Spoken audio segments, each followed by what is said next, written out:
जी अस्सलाम वालेकुम। आज का हमारा टॉपिक है Watson and Crick model of DNA और आज के लेक्चर में हम डीएनए की स्ट्रक्चर को समझने की कोशिश करेंगे। ये वाटसन और क्रिक का जो मॉडल है माय डियर स्टूडेंट्स, ये बुनियादी तौर पर हमें डीएनए की स्ट्रक्चर से रोशनास करवाता है। आज के लेक्चर में हमारी कोशिश होगी कि हम डीएनए के अंदर मौजूद सारे के सारे कंपोनेंट्स को इंडिविजुअली स्टडी करें, ये समझने की कोशिश करें डीएनए किन चीजों से मिलकर बना होता है। और उन कंपोनेंट्स में एक बड़ा इंपॉर्टेंट कंपोनेंट है नाइट्रोजन बेसिस, उनकी बात करेंगे। और फाइनली डीएनए डिवाइड कैसे होता है, एक डीएनए का मॉलिक्यूल से दो डीएनए के मॉलिक्यूल कैसे बनते हैं, इस बारे में भी बात करेंगे। देखिए जी, ये बात है 1953 की, जब दो लोग थे, एक था डी वॉटसन और दूसरा था फ्रांसिस क्रिक। इन दोनों लोगों ने डीएनए की स्ट्रक्चर को अपने एक मॉडल के थ्रू जो था वो एक्सप्लेन किया था। अब हम आज के लेक्चर में इनका जो डीएनए का मॉडल था उसको विजुअली भी अंडरस्टैंड करेंगे कि डीएनए देखने में कैसा लगता है, और इनके मॉडल के जो अहम अहम पॉइंट हैं उनको भी डिस्कस करेंगे साथ ही साथ।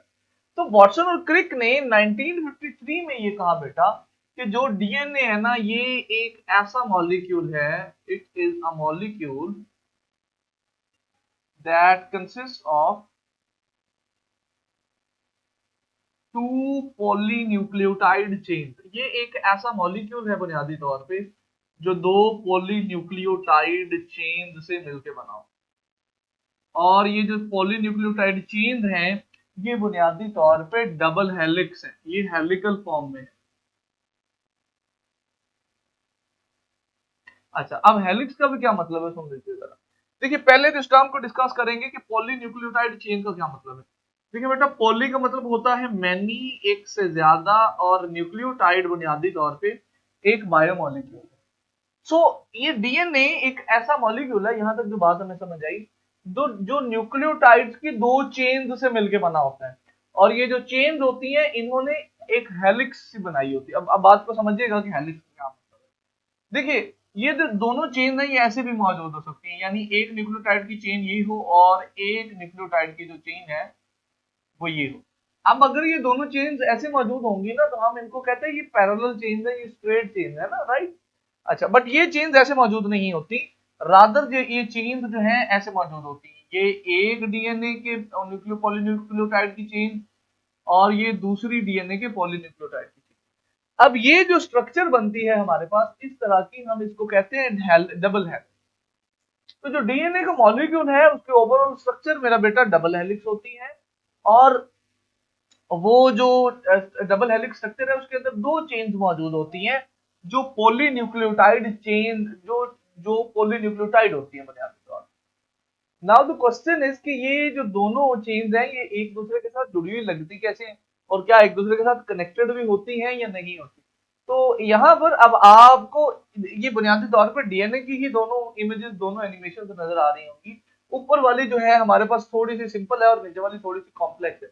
अभी तक हमने जो कुछ पढ़ा है उसका कॉन्सेप्ट हमें इस पहले वाले इमेज से मिल रहा होगा कि भाई दो चेन्स है, हेलिक्स की फॉर्म में है, और डेफिनेटली वो एक दूसरे के साथ यूं करके किसी न किसी मेथड के थ्रू, किसी न किसी चीज के थ्रू, किसी न किसी प्रोसेस के थ्रू जो है ना मेरा बेटा, कनेक्टेड है। ठीक हो गया जी। Now this is what a DNA molecule looks like. वो जो मैंने आपको कल बताया था ना कि भाई एक गेंद है, एक बॉल है, जिसके ऊपर जो है डीएनए का मॉलिक्यूल स्ट्रिंग लाइक जो होते हैं, उन्होंने ऐसे ऐसे करके जो है अपने आप को किया होता है, कर्ल किया होता है। तो वो जो हमने स्ट्रिंग लाइक मॉलिक्यूल की बात की थी इस डीएनए की, अगर हम इसको बड़ा करके देखें बेटा तो ये हमें ऐसा नजर आता है।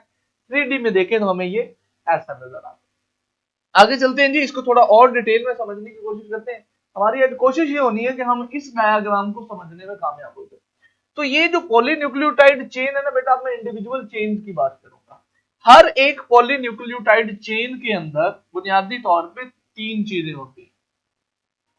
इस पॉलीन्यूक्लियोटाइड चेन की जो बैकबोन है वो बनी होती है शुगर फॉस्फेट से। यानी इसकी बैकबोन में दो चीजें होती हैं, एक होती है राइबोज शुगर या पेंटोज शुगर कह लीजिए, और दूसरी चीज जो होती है वो होता है एक फॉस्फेट ग्रुप। तो शुगर और फॉस्फेट से ये चेन बुनियादी तौर पे, यानी इसकी जो बैकबोन है, जो मेन चेन है, वो इन दो चीजों से बनी होती है। और इन दो चीजों के अलावा एक और चीज इसके अंदर वाली साइड पे भी मौजूद होती है, और उसको हम कहते हैं, इनर साइड पे जो स्ट्रक्चर मौजूद होती है उसको कहते हैं हम कि भाई ये नाइट्रोजन बेस है। Now how does it looks like, ये नाइट्रोजन बेस और ये जो बाकी चीजें हैं ये लगते किस तरह की हैं, आप जरा उसको समझ। अब बेटा होता ये है कि ये इसी चेन को अभी हम जरा ड्रॉ करके देख लेते हैं कि जो मेन चेन है वो दो चीजों की बनी हुई है। ये फॉस्फेट ग्रुप है और ये कनेक्टेड होगा ऐसे यहां पर एक पेंटोज शुगर के साथ, ठीक है जी। फिर एक फॉस्फेट ग्रुप, फिर पेंटोज शुगर, फिर एक फॉस्फेट ग्रुप होगा, ये अगेन कनेक्टेड होगा यहां पर एक पेंटोज शुगर के साथ। नाउ अगेन यहां पर एक फॉस्फेट ग्रुप होगा और ये कनेक्टेड होगा एक पेंटोज शुगर के साथ। तो दिस इज हाउ यहां पर फिर एक फॉस्फेट ग्रुप जो है वो दोबारा मौजूद होगा। तो इस तरह से ये एक चेन एक साइड पे मौजूद होती है, दूसरी साइड पे जो दूसरी चेन होती है बेटा वो भी ऑलमोस्ट इसी तरह की होती है। फॉर एग्जांपल ये है जी हमारे पास एक फॉस्फेट ग्रुप, इसके एडजेसेंट ये यहाँ पे अटैच होगा इस पेंटोज शुगर के साथ ऐसे करके, और ये नीचे वाला जो फॉस्फेट ग्रुप है वो इस पेंटोज शुगर के साथ यहाँ पे ऐसे अटैच होगा, और नीचे वाली पेंटोज शुगर के साथ ये ऐसे अटैच। सो ये इस तरह से करके यहाँ पर अगेन हमारे पास एक फॉस्फेट ग्रुप यहाँ वो अटैच है हमारे पास अगली पेंटोज शुगर से, और उससे आगे फिर मजीद एक जो है ना फॉस्फेट ग्रुप अटैच होगा। अब देखिए ये जो चेन मैंने यहाँ पर बड़ी सिंपल सी बनाई थी, इसको मैंने थोड़ा सा कॉम्प्लेक्स करके बना दिया, बट अभी इसमें दो चीजें मैंने बनाई हैं। ये जो हमारे सर्कल है, these are basically the phosphate groups, ये फॉस्फेट ग्रुप हैं, और ये जो हमारे स्ट्रक्चर है this is basically the ribo sugar है। राइबोज इसको नहीं कहेंगे, इसको बेसिकली डीऑक्सीराइबोज कहते हैं, बट हम फिलहाल इसको for the sake of convenience sugar ही कहने वाले हैं। अब अगला कॉन्सेप्ट ये है कि ये तो हो गई बैकबोन इन दोनों चेन्स की, ये देख रहे हैं ये इस चेन की बैकबोन होगी, ये इस चेन की बैकबोन होगी। अगेन हमने इनको कर्ली नहीं बनाया, सीधा ही बनाया। अब आप देख रहे होंगे कि इन दोनों चेन्स के दरमियान में भी कुछ ना कुछ होता है जो इनको जोड़े रखता है। तो वो जो चीज होती है वो होती है बेटा बुनियादी तौर पे नाइट्रोजन बेस। इसके साथ भी यहाँ पर अंदर वाली साइड पे नाइट्रोजन बेसिस होती हैं और यहाँ पर भी नाइट्रोजन बेसिस होती है। सो अब हम नाइट्रोजन बेसिस ड्रॉ कर लेते हैं। भाई यहाँ पर भी नाइट्रोजन बेस होगी, यहाँ पर भी नाइट्रोजन बेस होगी, यहाँ पर over here and over here. So ये इस तरह से नाइट्रोजन बेसिस जो है वो मौजूद होंगी। एक नाइट्रोजन बेस मैंने ये बना ली इधर से, अब मैं एक नाइट्रोजन बेस जो है वो ये बना लेता हूँ। अभी आप गौर कर रहे होंगे कि यहाँ पर जो मैं नाइट्रोजन बेसिस बना रहा हूँ वो एक मैंने जो बनाई है वो डबल रिंग बनाई है, और जो दूसरी मैंने बनाई है वो सिंगल रिंग बनाई है। इसका कॉन्सेप्ट भी हम अभी पढ़ेंगे कि ऐसा क्यों है। यहाँ पर अब हम जो एक बनाएंगे नाइट्रोजन बेस वो सिंगल रिंग होगी, और यहाँ पर हम जो एक नाइट्रोजन बेस बनाएंगे it is going to be double ring. Similarly यहाँ पर अब जो हम नाइट्रोजन बेस बनाएंगे this is going to be double ringed nitrogen base, और इसके साथ वाली जो नाइट्रोजन बेस बनेगी this is going to be a single ringed nitrogen base. So अब जो मैंने ये रेड कलर के साथ स्ट्रक्चर्स बना दी बेटा, these are basically the nitrogen bases. ये जो एक पॉलीन्यूक्लियोटाइड चेन होती है, देखिए इसमें यही तीन मेन कंपोनेंट होते हैं, फॉस्फेट ग्रुप, शुगर और नाइट्रोजन बेसिस। अब जरा क्योंकि मैंने दो तरह के नाइट्रोजन बेसिस बना दिए हैं, एक में एक जो है वो रिंग है और दूसरी जो है उनमें दो रिंग है, तो इन नाइट्रोजन बेसिस की बात कर लेते हैं बेटा कि क्या इनमें कोई वैरायटी होती है या नहीं होती। तो ये जो नाइट्रोजन बेसिस है जनाब, ये बुनियादी तौर पे आपके पास ना चार तरह की होती है, ध्यान से सुनिएगा। और वो चार जो टाइप्स हैं आपके पास वो ये वाली हैं। उनमें से जो दो टाइप्स हैं, उनमें से जो दो हैं वो है जी एडेनिन, ए फॉर एडेनिन, और दूसरी है ग्वानिन। और दूसरी साइड में हमारे पास जो दो नाइट्रोजन बेसिस हैं ये जो हैं ये हैं जी थायमीन एंड साइटोसिन। यहां जब आपने कॉन्सेप्ट लेना, ये जो एडेनिन और ग्वानिन होती है ना मेरा बेटा, ये एक्चुअली डबल रिंग्ड होती है। जब भी आप एडेनिन और ग्वानिन बनाएंगे तो उसको फिर आपको डबल रिंग्ड बनाना, यानी एडेनिन और ग्वानिन की जो स्ट्रक्चर है उसके अंदर दो रिंग होती है। Similarly when you draw thymine and cytosine, तो these are basically the single ring. तो आप जब इनको बनाते हैं तो ये हमेशा सिंगल रिंग होती है। अब आप अगली बात ये सुनिए कि आप देख रहे होंगे जहां पर एक डबल रिंग होती है वहां पर ही एक जो है ना सिंगल रिंग मौजूद होती है नाइट्रोजन बेस।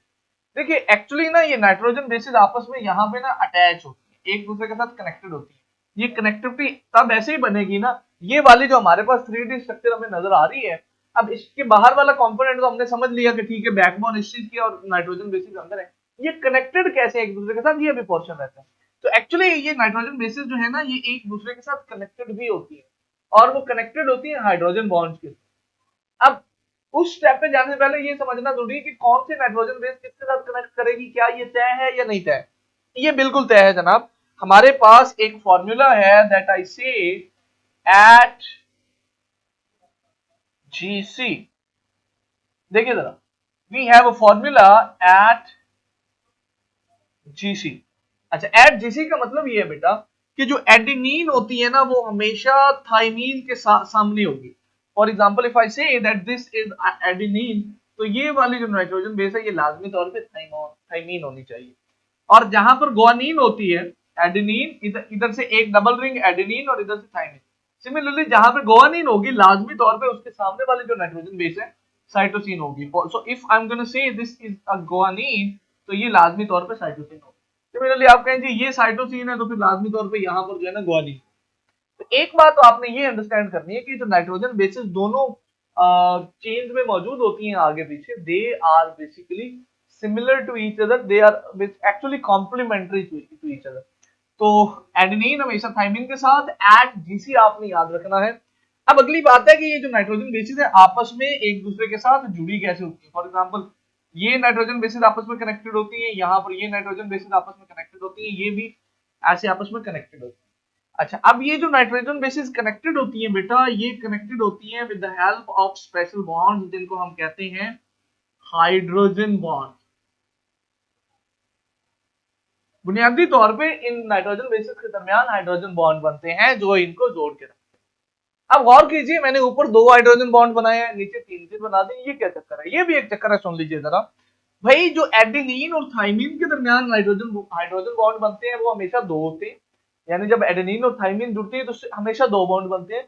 सिमिलरली जब ग्वानिन और साइटोसिन जुड़ती है तो हमेशा तीन बॉन्ड बनते हैं।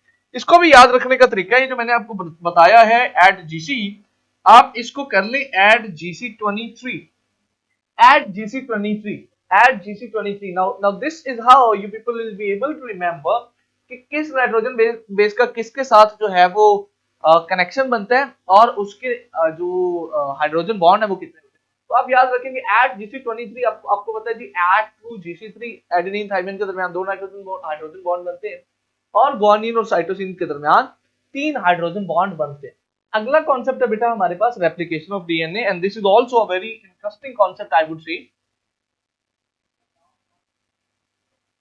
और इस कॉन्सेप्ट के लिए हमें दोबारा 9th में जाना पड़ेगा, वहां से हमें अपने कुछ कॉन्सेप्ट जो हैं वो फेच करने पड़ेंगे, and then will be able to understand ये रेप्लिकेशन ऑफ डीएनए है क्या। देखिए, हमने कहीं ना कहीं ये पढ़ा था चैप्टर 5 में 9th में कि एक सेल होता है, वो डिवाइड करता है और उसके डिवाइड करने से दो सेल बन जाते हैं। ये लीजिए दो सेल बनते हैं। अब आपको पता है सेल के अंदर न्यूक्लियस भी होता है, इसके अंदर भी न्यूक्लियस होगा, इसके अंदर भी, इसके अंदर भी न्यूक्लियस होगा। न्यूक्लियस के अंदर क्रोमोसोम होते हैं। For example if we say कि इसके अंदर 46 क्रोमोसोम थे, तो जो दो सेल बनेंगे बेटा डेफिनेटली उनके अंदर भी 46 क्रोमोसोम ही होने चाहिए, उनके अंदर 23 नहीं होने चाहिए। अगर 23 होंगे फिर तो क्रोमोसोम की तादाद कम हो जाएगी और डेफिनेटली जो अगला सेल होगा वो नॉर्मल ही नहीं होगा। तो हमने 9th में कहीं ना कहीं ये बात पढ़ी हुई है कि जो सेल बनते हैं ना नहीं, उनमें क्रोमोसोम नंबर मेंटेन रखा जाता है माइटोसिस की तरह। अब देखिए, यहाँ सेल में 46 क्रोमोसोम थे, यहाँ 92 हो गए, इसका मतलब है यहाँ क्रोमोसोम डबल हुए। अब क्रोमोसोम डबल होने का मतलब ये है कि क्रोमोसोम बने होते हैं दो चीजों से, हिस्टोन प्रोटीन से, याद कीजिए, और डीएनए से। What I am trying to say कि क्रोमोसोम डबल होने का मतलब ये है कि बेटा डीएनए भी डबल होता है। When there is a cell division, जब सेल डिवीजन होती है ना, तो सेल डिवीजन के दौरान डीएनए की डुप्लीकेशन होती है, डीएनए डुप्लीकेट करता है। For example let's say we are going to assume कि हमारे पास जनाब पूरे सेल का जो डीएनए है वो ये है, this is the DNA of the whole cell, ठीक है। अब इस सेल से दो सेल बनने हैं, तो इसका मतलब ये है इन भाई साहब को अपने आप को डबल करना पड़ेगा कि ताकि एक कॉपी यहां चली जाए और एक कॉपी यहां चली जाए। अगर ये अपने आप को डबल नहीं करेंगे तो फिर जो डिवीजन है सेल की वो कंप्लीट नहीं हो सकेगी। अब ये जो डीएनए की डुप्लीकेशन है इसको बोलते हैं रेप्लिकेशन ऑफ डीएनए। सादा लफ्जों में बोलें तो